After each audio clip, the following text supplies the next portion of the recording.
And we're live. Hi, everyone. Welcome to this week's episode of On.NET Live. My name is Cecil, and today we're going to learn about how we can build distributed applications using a very powerful library called ZeroMQ. And I'm very excited to have my friend here who's going to talk to us a little bit about it. So, Doron, why don't you introduce yourself really quickly, tell folks who you are and a little bit about what you do. Yes, thank you, Cecil. So my name is Doron Somech. I'm 35 years old, based in Israel. I'm the founder of the NetMQ project, which is the C# port of ZeroMQ to C#. And the NetMQ is actually almost 10 years old. And for the last 4 years, also the BDFL or lead maintainer together with Luca Bucassi of ZeroMQ. I'm also founder and CTO of a fintech startup called Unit, which of course is using ZeroMQ as well. Nice. And Doron, I know where it is by you right now is probably really late at night. So we appreciate you staying up late to come and chat with us. Like you mentioned, you're in Israel, and I know we have a lot of folks in the chat that come from different parts of the world. We have a lot of folks that show up from Africa and Australia and wherever you are. So wherever everyone is calling from, we appreciate you staying up with us and being here for the show. So I kind of want to start off with talking about what is ZeroMQ. I know it's a library that's been around for a really long time, and it exists in different implementations. There's a .NET implementation, but there's also C and C++ and Java and Python and tons of other things, right? So it feels like there's a rich ecosystem, but I'd really want to just dive in. Like, what is it, and like, what are the problems that it aims to solve? So ZeroMQ is a lightweight message library. And by lightweight, I mean it's a small library, and it doesn't have any broker component on it like Kafka or RabbitMQ. And the API is very similar to sockets, to regular operating system sockets. The main difference is that with ZeroMQ, it carries messages like UDP and not streams of bytes like TCP. There is no accept method for the API. So when a socket is bound to an endpoint, it automatically starts accepting connections. It comes with multiple socket types or patterns for different type of messaging like PubSub, client server, pipeline, and also with bunch of transports. So you can use it over TCP, UDP, multicast, reliable multicast, IPC, in process, and recently WebSockets and TLS as well. Got it. Okay. And we have a friend here, excuse me, Henry. Henry's calling in from Africa, and Henry mentioned he used ZeroMQ a couple of years ago, and it's really powerful. So it sounds like you have some fans here, people that really like the project. Nice. Thank you. Now, I looked at ZeroMQ a few years ago, back when I was working on some internal components for a company that I was at. And I had a lot of little questions like what exactly was it? Like you just told us what it was, but in my head, every time something had like an MQ at the end of the name, I always compared it to ActiveMQ, to RabbitMQ, to Service Bus and these types of things, right? But these are brokered messaging tools. You know what I mean? Like it means that there's a client or there's a thing on one side, a thing on the other side, but then there's a broker in the middle that mediates communication. And so in my head, when we talked about messaging, those are the things that we were talking about, right? When you talk about distributed messaging, and then when you talk about process to process kind of messaging, I thought, well, you just open up a socket, right? And you send messages over a socket kind of thing.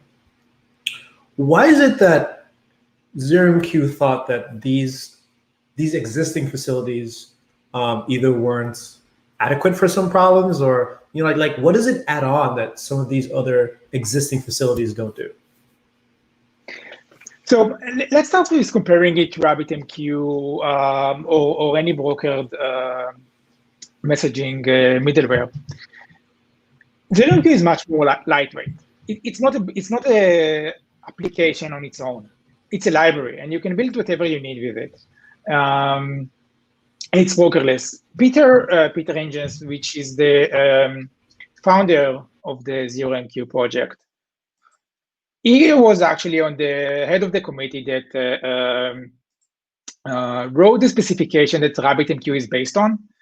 And because of all of the bad or all of the challenges that he had with the brokered messaging middleware, he went on and developed the ZeroMQ project. So ZeroMQ it's much more lightweight. There is no broker. It's very similar to Sockets API, and you can start talk between two applications in minutes, right? And you can start simple, and you can go on and build very complex patterns and communication patterns. Involve a lot of nodes, peer-to-peer, brokered, non-brokered, discovery. And one of the nice things about ZeroMQ is that the different socket types compose. You can mix and match different socket types together, forward messages, build devices in the middle like proxy, like forward, and build complex messaging protocols.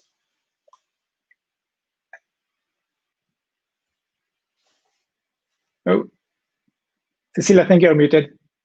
Oops, sorry about that. It's not a live stream unless someone talks when they're muted. One of the things I was worried about when you add another thing to your application was what does a performance hit look like, right? So again, you're talking about being more than just a socket. It's almost like enhanced sockets, I guess, is how I kind of think about it. But is there a performance hit that you kind of take, or is it a fairly pretty well robust and well performant library? So I think out of the box, if you will use sockets and you use ZeroMQ, you'll get much better performance from ZeroMQ because of some tricks that ZeroMQ does, like batching, like disabling some default TCP options. If you will run performance test on your laptop with ZeroMQ, you will get around, with a simple test, around 6 million messages a second and microseconds of latency. Yeah, so the throughput, and you can, or even on your laptop, get to a very high throughput of few gigabytes, even more, on one core, very simple code. So I think one of the main usages for ZeroMQ is because of the performance, right? It's very popular in market data usages. It's actually Nifix is a company that replaced their enterprise middleware with ZeroMQ. They built their own ZeroMQ middleware based on OpenMama and ZeroMQ, and replaced their enterprise middleware. Nifix is a company that is very, I think it's the largest fix protocol marketplace, runs most of the broker-dealer communication in the US. Got it. So then for us to be able to do that, obviously, I'm going to assume that this is a super fast library, right? Yeah. You mentioned this a little bit, but I want to dive into this a little bit more. And you gave us one use case of how people use ZeroMQ, right? Which you talked about, like, getting market data and serving as that middleware type, situation. But what are some other common use cases, right? Do you see folks using it a lot when it comes to IoT devices? Maybe they're building web apps and they need a backend to their web app, mobile applications that need some backend somewhere to communicate with stuff. And even like you said, like inter-thread, inter-process type things, right? Are those all fairly, standard use cases of ZeroMQ? Yes, I can share a bit how I've used it during the years. So I think the most popular pattern of ZeroMQ is the major DOMO pattern. ZeroMQ has a very popular guide written by Peter. It's also available as a book. And very good book. One of the main patterns he's talking about in the book is the major domo pattern. And the major domo pattern, it's a broker pattern. Then he evolves it into brokerless pattern. But the broker pattern is very simple, something that we all do today in Kubernetes and microservices. Is the idea of having a major domo is the broker in the middle. It gets requests from clients and route them to the correct service by the service name. To a bunch of workers. It is very, very fast, and you can bring your workers as many as you need. And the one thing that is nice about that is, and usually this is how I start, you start with one application, monolith, and you're still using ZeroMQ, and you start with the in-proc communication, so everything is ZeroMQ. You use thread and ZeroMQ and you develop a multi-thread system, right? And at some point you want to scale that. And with ZeroMQ, because you use it from the beginning, it's very easy. You just replace the in-proc protocol with the TCP protocol. And now it's a microservice application, right? And it's very simple to do. And that is one thing that a lot of people is using, and is the major domo pattern of the discovery of services. You can turn that into the brokerless with the freelancer pattern. And we can later take a look at the major domo pattern in detail. Another use case is the event bus, which is you're familiar with. It's topic-based subscription. You can also do that with ZeroMQ. Again, brokerless or with a broker. And it's very simple. And moving, by the way, from a broker to a brokerless, you don't even notice it, right? It's just changing of some configuration, connecting to a different URL, and that's it. And when you say broker versus brokerless, within the context of ZeroMQ, you're really talking about writing your own broker, like writing your own ZeroMQ broker using the library, and then within your architecture, it'll sit in the middle of some communicating parties. That's what we're talking about, right? We're not talking about again, getting another thing like RabbitMQ or Service Bus or something like that. But you're talking about ZeroMQ itself as a broker as well. Correct. Cool. Yeah. All right, and then checking out the chat real quick. Yeah, we have a lot of questions of folks coming in. Seems like a lot of people are asking about patterns already. Obviously, we have some folks in here that have used ZeroMQ before. So why don't we take a look at some demos, and then as you get set up, I'll look at some of these questions and we could get some of them on the screen. Great. All right. Let's see. The first question. This one is coming in from James, and James is asking, does it support requests reply messaging? So can you do like request response type thing with ZeroMQ? Yeah, let's see a quick example. So I have here the dealer. I'm creating a dealer socket. The dealer socket also it's a client. It's a client socket, right? Mm-hmm. The idea of the dealer socket and ZeroMQ has multiple socket types, and NetMQ is the same.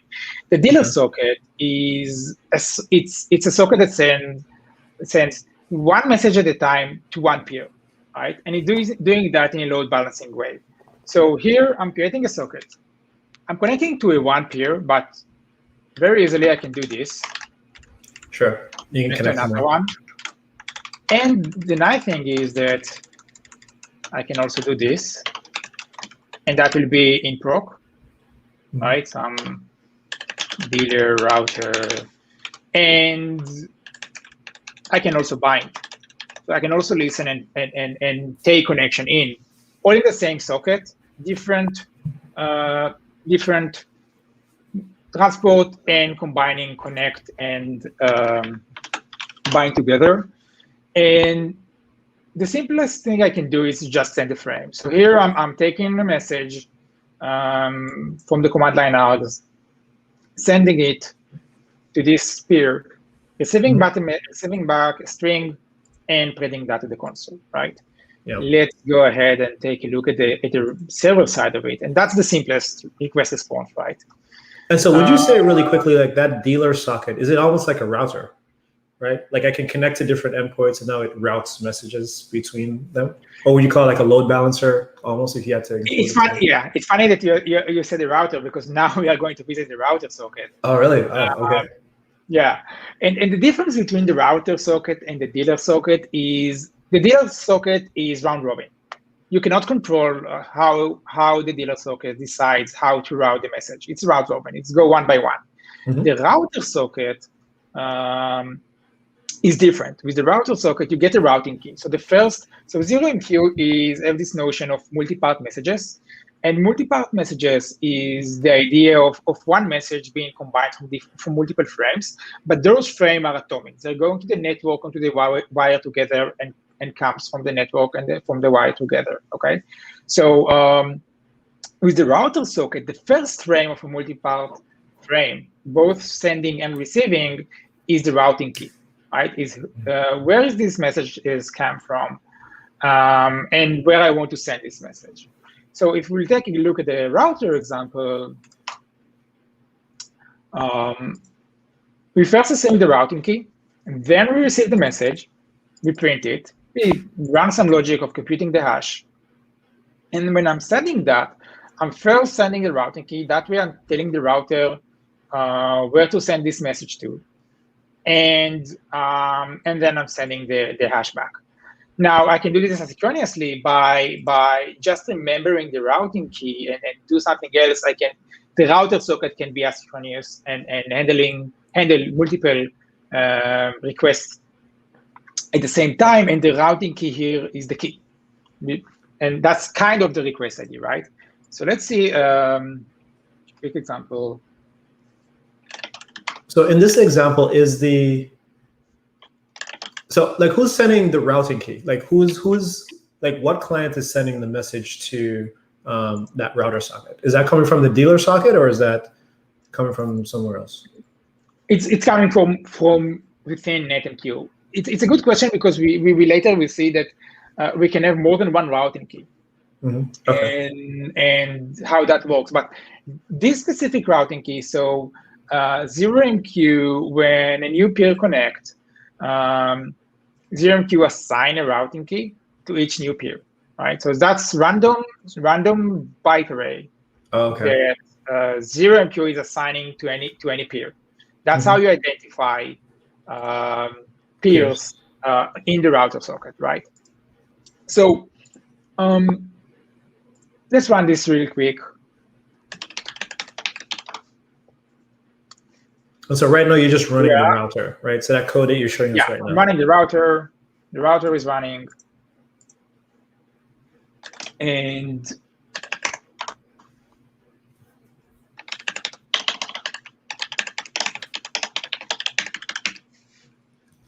now I'm running client. Great, so I got the hash back. I see that the server also, the router received the request, compute the hash, send it back. So that's very simple.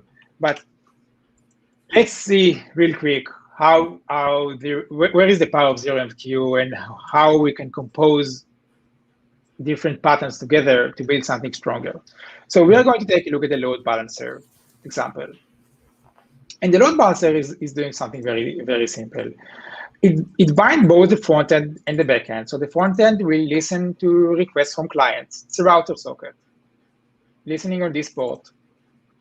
And then we have the backend sockets, listening on this port, right?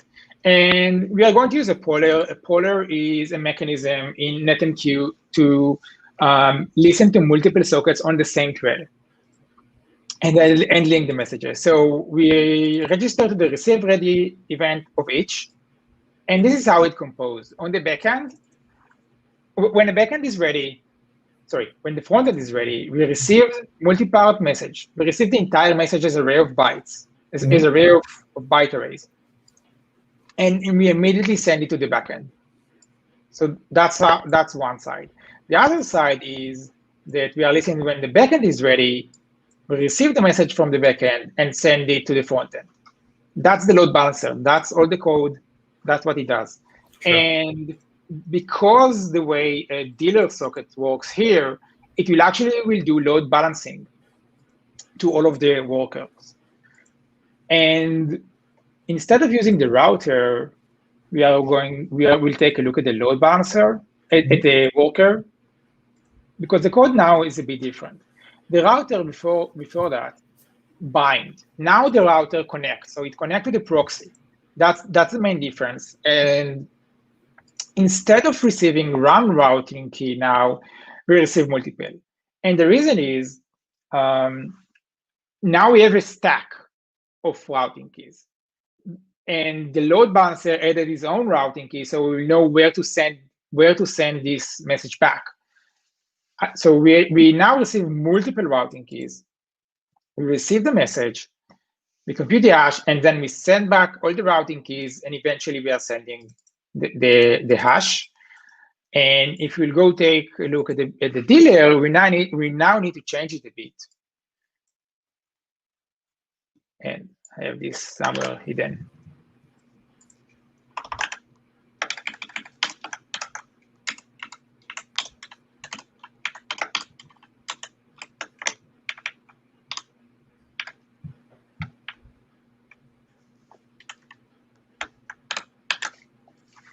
And the difference is that now we are using a protocol that is very popular with ZeroMQ, which is the address part, the address stack first. So we need to let ZeroMQ that we are using that protocol, and we need to send empty routing keys, because the dealer doesn't do anything. It doesn't have any routing key. However, we can, if we want, we can send a routing key. Yeah. And where this will be helpful is, for example, if you want to send multiple requests from the same dealer, we would just give them an identifier here and send one as some kind of long as an identifier. Right. Okay. That is the load balancer pattern. Okay. So before we go on, let's jump into chat real quick, because we have a lot of questions coming in. And this one is coming in from Brent. And Brent's asking, how would you handle fault tolerance with message queues like ZeroMQ, where you have to do maintenance on a server, hosting the queue, and then have it exhaust the items in the queue before filling over? So pretty much he's saying, like, I have a queue, there's some messages on it. I need to take the machine down, and I want to have the messages that are on there fail over or get transferred over to another thing before I terminate the machine. So is there support in the library for that? Or maybe a pattern that does something like that? Yes. So what we usually, so you can do multiple things with that. The one thing you can do is, because you can send some kind of, actually, it won't go down until you will clean the queue. So the way ZeroMQ works is you have queues in between, right? So when you disconnect, if I will disconnect this dealer and there is still messaging in the queue, I can still get them. I can still empty the queue. So anything that is being received until now, I will be able to process it, but I won't receive any new messages. So it will be graceful shutdown. Graceful shutdown. Okay. But then you'd have to manually move those messages yourself. Move them off the queue and put it on something else. Yeah, so you will continue processing until the queue is empty. Okay. And you can use other trick where you send a terminator to the queue, and you receive that terminator, you know that you are done. Right. So then, and I know that we have some folks that are just joining and they weren't here from the beginning. And so I think an important part to highlight here is that, you know, when you think about ZeroMQ, it's a library and not a server, right? And so one of the differences or the benefits there is that, you know, if you want some backup, termination, draining functionality, you know, there are facilities there that you could write code to enable that. But it's not like there's nothing to install that would have a lot of those things for you. I'm just saying that because I'm looking at some of these other questions and folks are having similar types of conversations right now in the chat. Let's get to one more question really quick before we move on. This one is coming from Alexander, and Alexander is asking, if you use an approach like Topic, how would you typically handle zero downtime in P2P scenario between server and receiver without losing? Like if you need to deploy a new, and it looks like the message came up. I'm guessing if you needed to deploy like a new client or something. So is there like at most once, at least once, you know, like what's the guarantee in terms of messages being sent over the wire? So by default, out of the box, ZeroMQ is at most once, right? Mm-hmm. However, we also ZeroMQ out of the box also have the PGM transport, which is a reliable multicast. So if you are not running in the cloud, you can use PGM. Usually in the cloud, you cannot use PGM. So other alternatives is it's very popular pattern, and we can take a look at the ZeroMQ guide. Is the clone pattern, and the idea is that usually in those cases, you have some kind of servers that hold the last value of every topic. For example, for market data, you can have those servers holding the last value of every topic. And then when those just parts another node in the network, and when you publish, you are a subscriber, you can go to the clone at the beginning or after every hike-up to get the latest value. So that's one pattern that is popular and being described in the guide. Okay. And what you're showing us now is like the docs for ZeroMQ right now. Yeah, that is the guide for ZeroMQ. And it's called the clone pattern.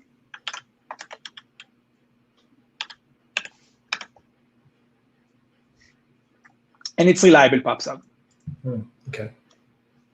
Another, by the way, another pattern that is being used is, and we have a project in ZeroMQ that offers that, is the store idea, where some of the nodes on the network are stores, and when you are missing a message, it's very simple to how PGM works, very similar to how PGM works. So when you miss a message, you subscribe your request to the network asking for this message, and some of the stores on the network that stores the history repeat this message and send it to the node that missed it. Got it. Okay. Let's do one more question before we move on. Shane has a question, and he's asking, what's the difference to MQTT? I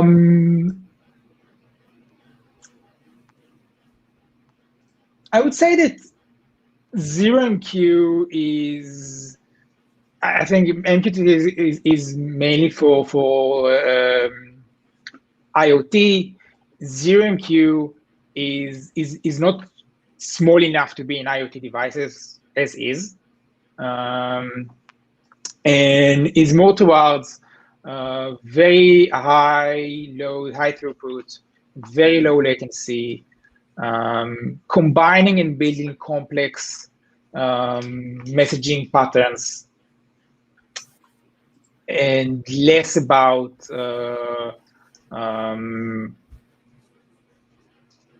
IoT communication, I would say. Okay, got it. And let's see what else we have.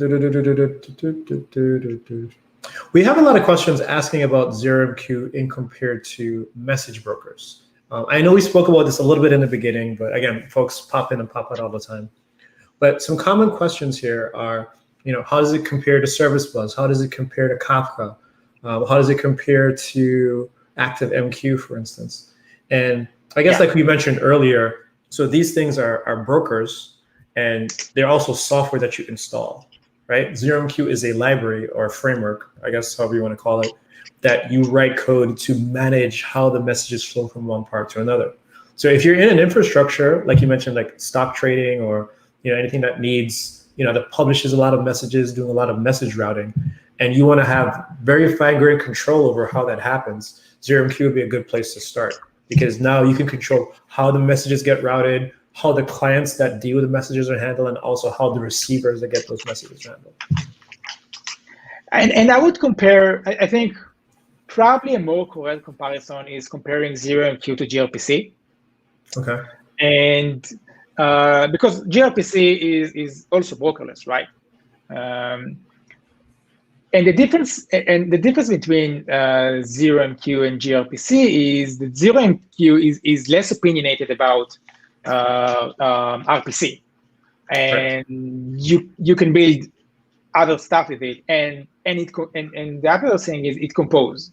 You can mix and match patterns. You can mix and match multiple sockets, and build complex patterns. So I think it's more similar to gRPC, but with the power. It's like Lego bricks, right? So ZeroMQ is like Lego, and you can build your patterns, and you can build RPC with it, and you can build reliable messaging with like Kafka or RabbitMQ, and you can also build more advanced patterns where this is, I think, where ZeroMQ really shine. If you look at projects like they're very expensive enterprise messaging like TIBCO, and ZeroMQ can replace those and give you very high performance messaging middleware without the price. Got it. Now, we talked a little bit about ZeroMQ as a broker or brokerless messaging library. Does ZeroMQ support peer-to-peer? Like, can I do, point-to-point peer-to-peer type messaging with it? Yes. So first, ZeroMQ has a peer socket type, and the peer socket type, it's very similar to the router socket, where you have routing key, but it goes. So router socket is usually only for bind. The peer socket, you can bind and connect, and you always get a routing key. So if you connect to a different peer, you will get a routing key. So you can build peer-to-peer. There are some crypto projects that are using ZeroMQ as the messaging, as the network layer to connect the nodes. And Bitcoin, by the way, is using ZeroMQ as well, but not as the messaging, not as the network layer, as a pub sub of events or inside the service. I didn't think about it, but that actually makes sense for blockchain, Bitcoin type applications to be using something like ZeroMQ. Yes, and there's a very popular ZeroMQ project called Desire, which is exactly that. It's a peer-to-peer inside the same network, including discovery, gossip protocol, or beaconing or broadcasting. You can switch between the two. So yes. Okay. Is Desire something that we could use with .NET, or is Desire can any client use it, or is it very specific to certain versions? No, there is Desire. There is Desire NetMQ. So yeah, there is NetMQ Desire. Nice. So you can use Desire with NetMQ, and you can also use the peer socket type. Is a bit newer than Desire. Desire was before the peer socket type. So you can use the peer socket type. It doesn't come with a discovery Desire. It's more raw than Desire, but you can use it to build peer-to-peer networks. Got it. Okay. With that being said, I kind of have a question about ZeroMQ interoperability and interoperability from different ZeroMQ types. Hey, Doron, are you still there? Yes. Can you hear me? Oh, okay. Yeah, your camera disappeared, so I wasn't sure where you went for a second. Oh, Oh, let's get rid of that. Are it's you back. back? Okay, there we go. There we go. And then your screen stopped sharing too, so I just took it off the thing really quick. But yeah, I want to talk to you about interop a little bit, and interop from the perspective of if I have a ZeroMQ thing written in .NET and it written in another language like Python or C++ or whatever, can they all talk to each other, assuming that there's ZeroMQ clients on the same version, I'm guessing? Or is there like a binary layer level that prevents that from happening? No, they can. So ZeroMQ has its own protocol. It's called ZMTP, 3 different versions. At this moment, the Java port, the .NET port, and the original ZeroMQ project can all talk to each other in all versions. Okay, and it has backwards compatibility. So yes, you can talk. All Java has a pure port. .NET has a pure port. ZeroMQ is in C++, and we also have JavaScript that can also run on the browser. Oh, really? In WebSocket, yeah. Oh. So JavaScript port only implementing the WebSocket transport. Yeah. And it can run on the browser, and it can talk only to the ZeroMQ project, not yet to the Java or .NET. But you can use the middleware. You can use the C++ project as a middleware, and then use the NetMQ to talk to the. Got it. That's interesting. Okay. One question so I was reading Sean's comment, and Sean made a comment here. He says, if I remember correctly, ZeroMQ clients have to know about the other clients it sends messages to, whereas things like RabbitMQ, it's like a hub, and clients are like spokes, right? Again, we're talking about like that, that's brokerless type messaging. And when he made this comment, it made me wonder, does ZeroMQ support any type of service discovery or announcement type facility where, you can discover that, oh, there's ZeroMQ things on the network and I can connect to them? Yes. So out of the box, you can build that. And I've built that, and a lot of people inside the community, ZeroMQ community have built that. And Desire, for example, is one protocol to do that. The ZeroMQ guide have multiple discovery patterns that you can use. The major domo is the simplest. The major domo is that you have a few centralized brokers, and you use that for to broker the messages to all of the services and workers, so you don't have to know them.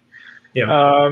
The other very popular pattern that uses beaconing, where services are going up, they beacon, they are up, and then the clients listen to those beacons and send messages to those. There is 2 ways to do it. One of them is using broadcast or multicast, so that won't be available to you in the cloud. But there is also a way to do that in the cloud using some kind of NSD or Towers name service discovery that you install on the network. All they do is the proxy messages, and you can use that. So discovery is something that is happening with ZeroMQ, especially when you use it in Kubernetes and other cloud environments. So you said the K word, right? The K word being Kubernetes. So now I have to ask you about Kubernetes. Is that a common deployment target for folks building apps with ZeroMQ? Like, does it work well once deployed to Kubernetes, or is there any special thing that we need to know about or be concerned about when we're working in that environment? So I'm using Kubernetes with ZeroMQ, and it works great. So nothing special we have to do to get that to work. I think we did push a fix to ZeroMQ a few years back to support some kind of a scenario in Kubernetes where usually with ZeroMQ, you will just connect to multiple peers if you want to do some kind of high availability or load balancing.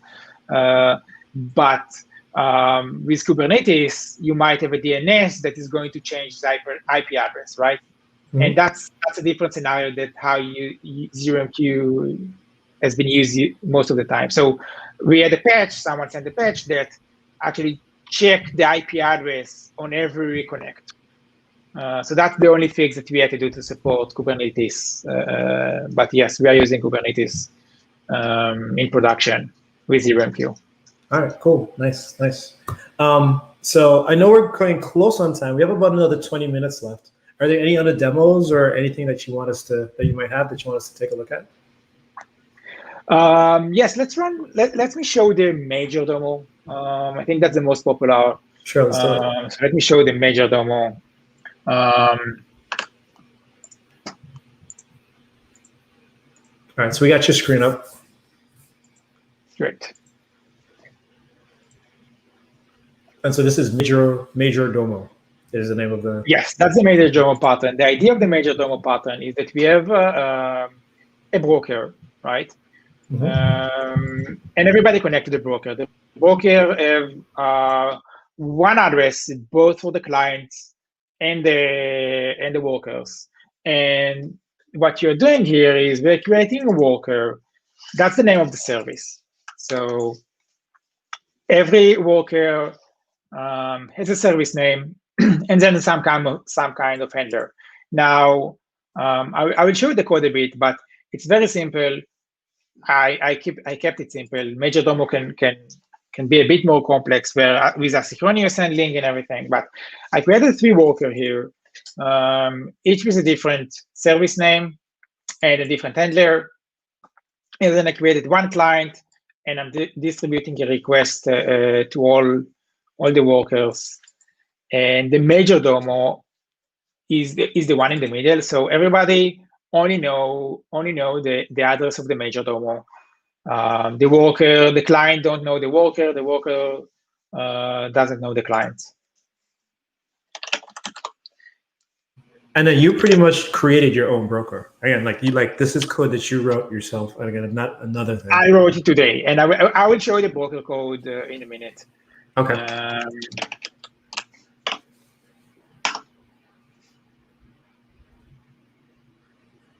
Great. So we send messages to all the clients and all the workers. We got replies from all, and that's how the major domo works. And the client is 30 lines of code, right? Very simple. And the protocol of the major domo is the first frame is. So we have 4 type of messages in the major domo protocol. We have the request, we have the response, we have the register, and we have the disconnect.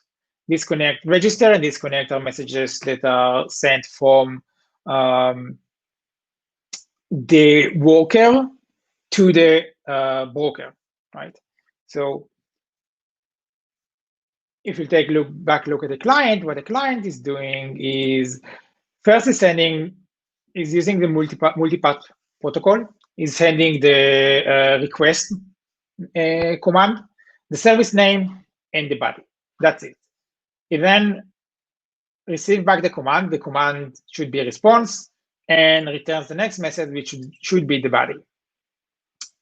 The worker has here a loop where we fetch a command, check that the command is request because that's all the worker supports. Fetch the routing key, the body, and then call the handler and send back the response, the routing key, and the body, right? The response command. And when we are creating the worker, we are connecting to the broker, and then we send the register command together with the service name. And the broker in the middle, that's the major domo. It's a bit more complicated. What he's doing is doing a switch on the command type. If it's a register, is getting the service, adding a new endpoint. If it's a disconnect, he removes the endpoint. If it's a request, is getting the service name, the body. We are checking if we have an endpoint for the service, getting the service, sending the message, and the response is getting back the response, getting the body, and sending it back to the client. That's all. That's the code for the major DOMO. Very simple. Yeah, as you're writing this code, and it keeps reminding me, like ZeroMQ, even though it has message queue on the end of it, it's really a socket library. And so again, for folks that are asking questions, as you're looking and seeing how this code is written, like you're interacting with bytes. You know what I mean? Like there's no message type. There's, you're literally sending and receiving bytes. And almost like you showed in your example a little while ago, you specify a protocol, like a synthetic protocol almost of, well, hey, if you're using my clients and servers in this app, these are the major parts of the message, right? Like of the payload that you could expect to come over. So I'm going to send you a request, a response, there's a register, there's a disconnect, and these are the types of messages that you could look for. And hopefully your broker or your server has things that can accept these things. But at the end of it, they're bytes, right? And again, you're controlling the movement of the bytes over the network. And I'm guessing, I've never done like .NET socket programming, at least I haven't in a really long time.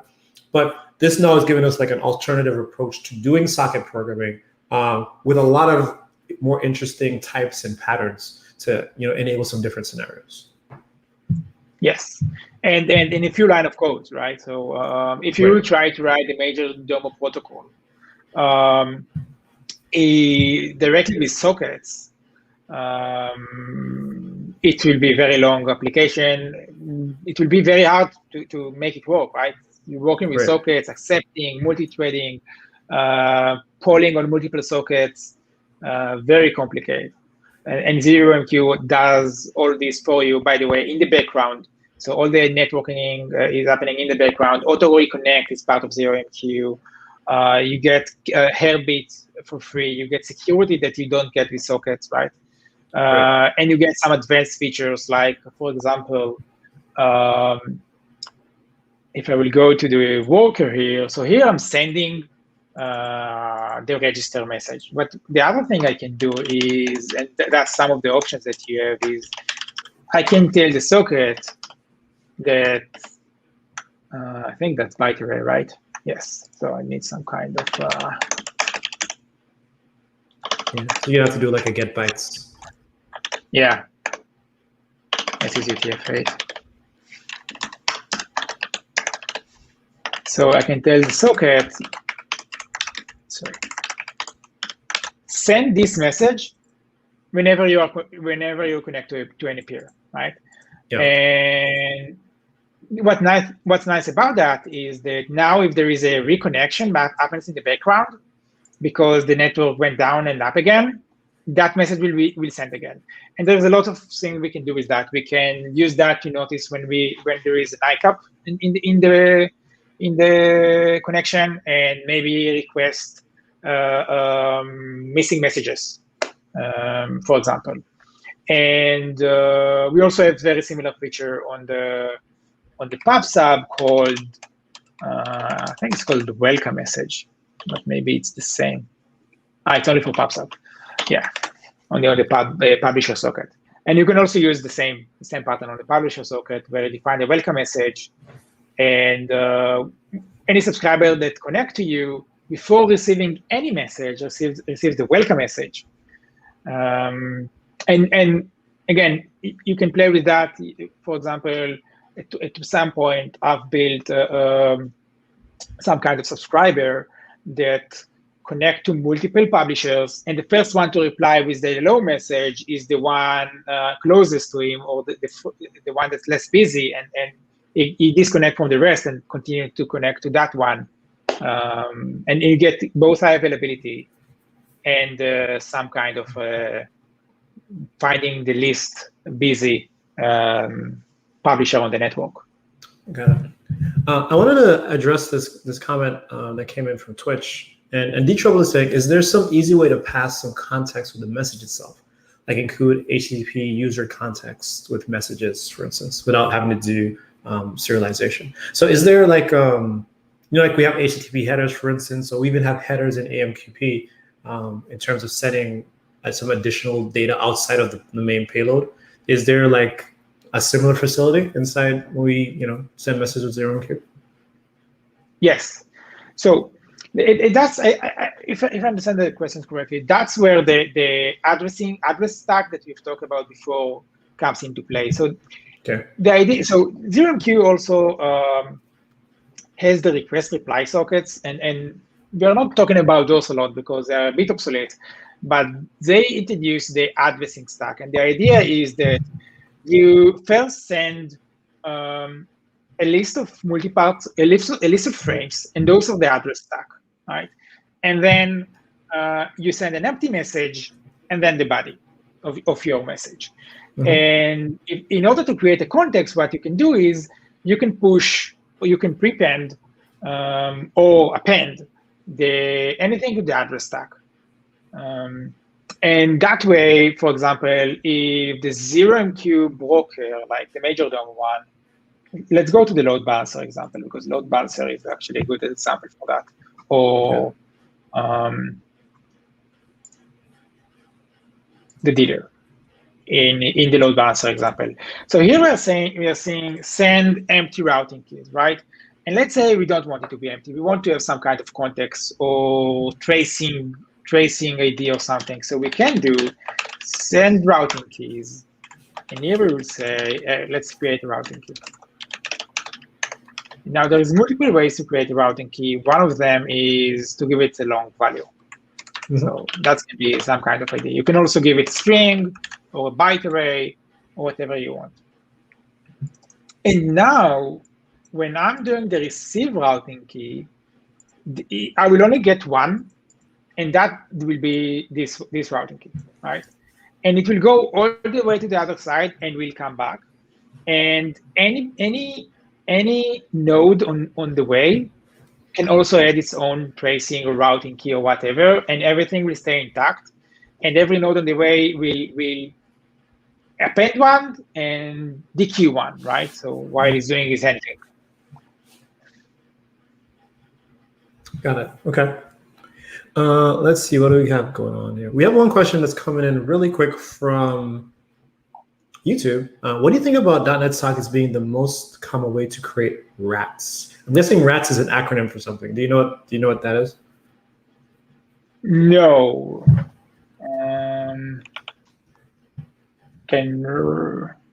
Yeah, I don't think I know this. Let me look it up.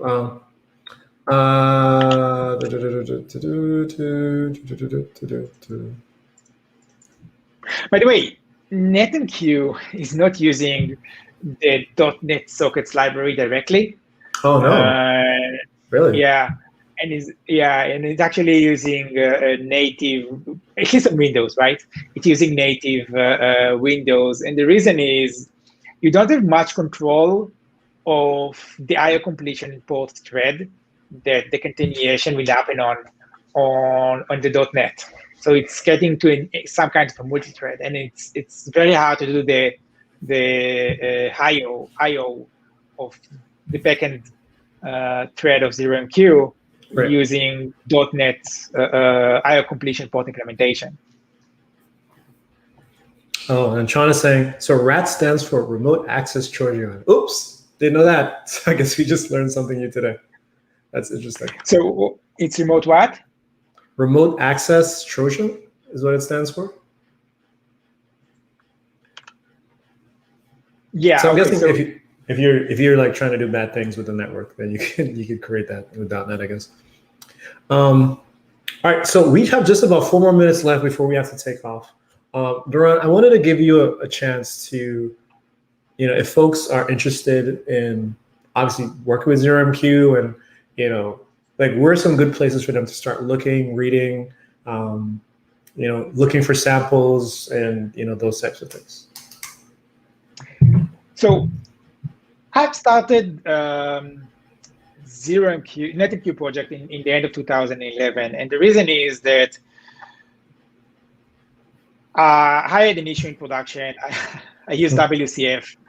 It was pretty slow. I looked for an alternative, and we tuned WCF as much as we could, and we were using that for market data and then trading, and it was pretty slow. And then I don't remember even how I stumbled upon the ZeroMQ guide, And it blew my mind, not only about the communication library, but it's also the philosophy of how to do multi-threading. Now, we are in 2021. Yep. Multi-threading is different than what it was in 2011. But what Peter described in 2011 was how actually the world looks today, right? He said, don't use locks, don't use mutex, don't use any of that. Nobody can do it right. Like, there is few people in the world that can do mutexes and locks correctly. The rest of us will get to a deadlock eventually. And if you think of this today, tasks and green threads and blocking collection and reactive extension and all of those, it's exactly that. Like, don't do mutexes, don't use lock directly, use messaging patterns to do all of that. And the ZeroMQ guide changed what I knew about distributed systems. And since then, I've read it at least 6 times. So ZeroMQ guide is probably the best. It's the best place to learn ZeroMQ and distributed programming in general. Even if you're not going to use ZeroMQ, learning distributed systems, that's the best guide. You also have it in a book format, which you can buy on Amazon. And you can find the NetMQ library in Nougat. And that's it, I think. Yeah, and it's, the NetMQ is also free and open source too. So I'm guessing it's on GitHub, and then folks could send issues and pull requests and all those types of things if they, they had something that they wanted to share with the rest of the community. The one thing I was wondering about in terms of the guide, so is my understanding, like, the book is based on the guide, right? But they're the same. They're the same. So then my question is, as ZeroMQ has evolved over time, does the book and the guide, get new information, and is that continually being maintained and updated? Like, how does that happen?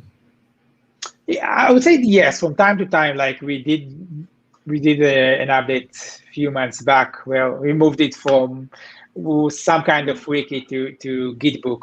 But yes, so we do make pull requests and do an update it a bit.